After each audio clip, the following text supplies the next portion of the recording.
À l'Assemblée nationale, les députés ont adopté un accord majeur entre le Tchad et les Émirats arabes unis, un texte destiné à stimuler les investissements et protéger les capitaux étrangers.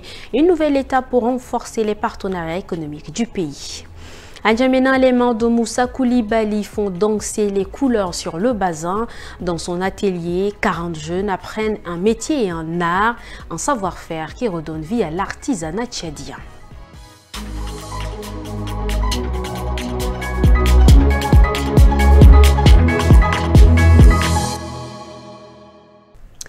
Le 19h45 du vendredi, bonsoir et bienvenue. L'Assemblée nationale a adopté ce 24 octobre le projet de loi portant ratification de l'accord entre le Tchad et les Émirats arabes unis pour la promotion et la protection réciproque des investissements. La séance plénière a été présidée par Ali Kouloutou Tchaimi, président de l'Assemblée, en présence du secrétaire d'État aux finances et au budget, Ali Djada Kampar. Emmanuel. Cet accord vise à promouvoir et protéger mutuellement les investissements entre le Tchad et les Émirats arabes unis. Il ambitionne de renforcer les échanges économiques et d'instaurer un climat de confiance entre investisseurs. La ratification de l'accord avec les Émirats arabes unis incarne une décision stratégique majeure de l'État tchadien, visant à transformer durablement notre économie et en attirant des investissements de qualité.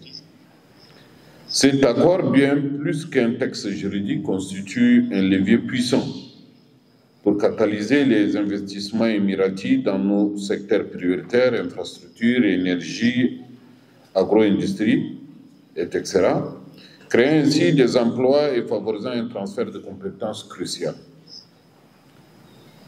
C'est un levier également pour accélérer la diversification de notre économie, pour réduire notre dépendance au pétrole, en parfaite cohérence avec notre plan national de développement Tchad Connexion 2030.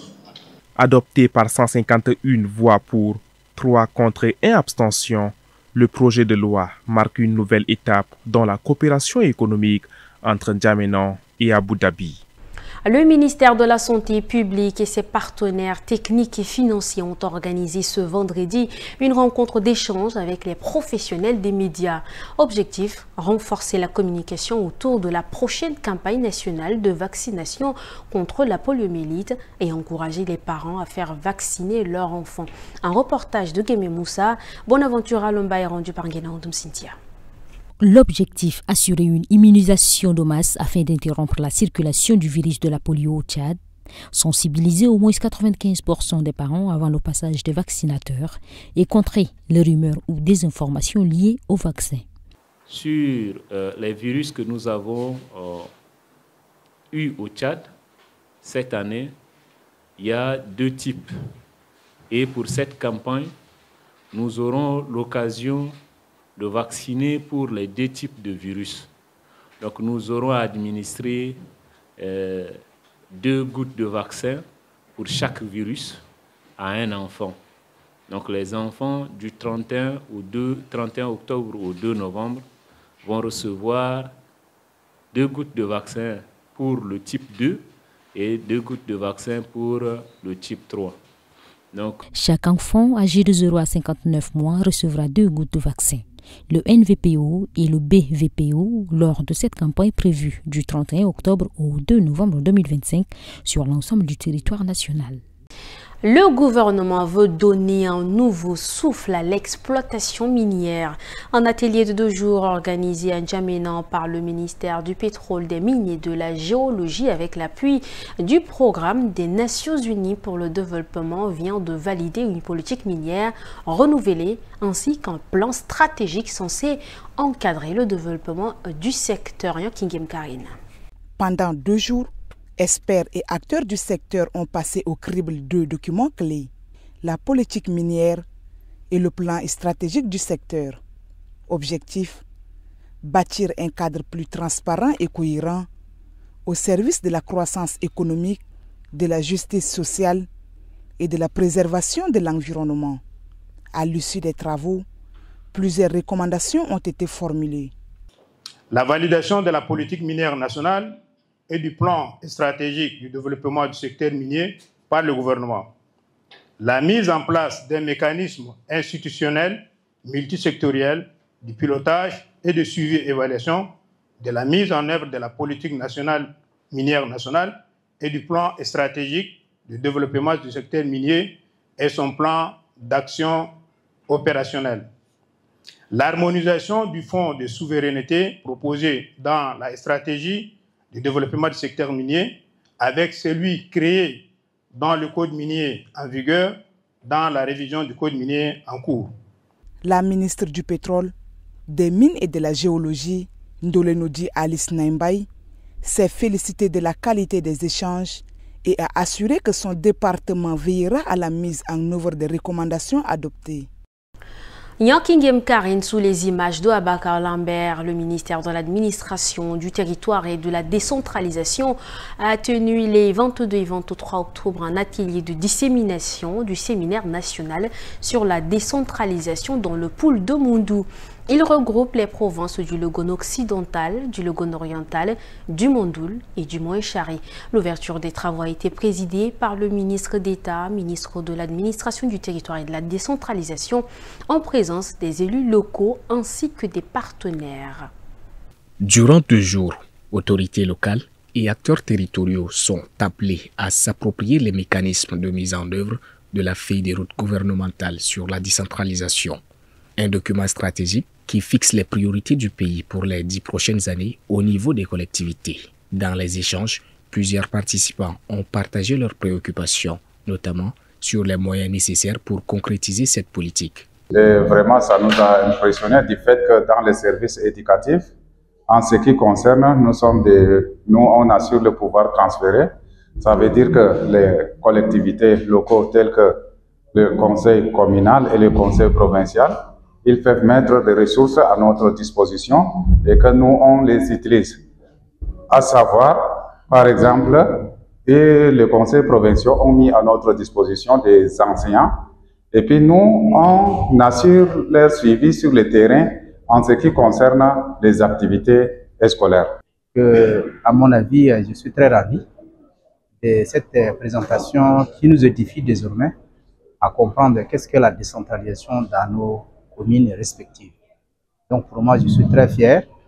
Je remercie infiniment également le ministre de l'Administration qui a effectué ces déplacements pour non seulement nous parler de cet atelier et nous donner aussi des conseils qui nous permettra désormais à mieux appréhender ce qu'on appelle les enjeux de la décentralisation dans nos activités respectives. C'est déjà une très bonne chose pour que les gens comprennent qu'ils doivent faire un effort pour que l'État puisse au moins venir au secours.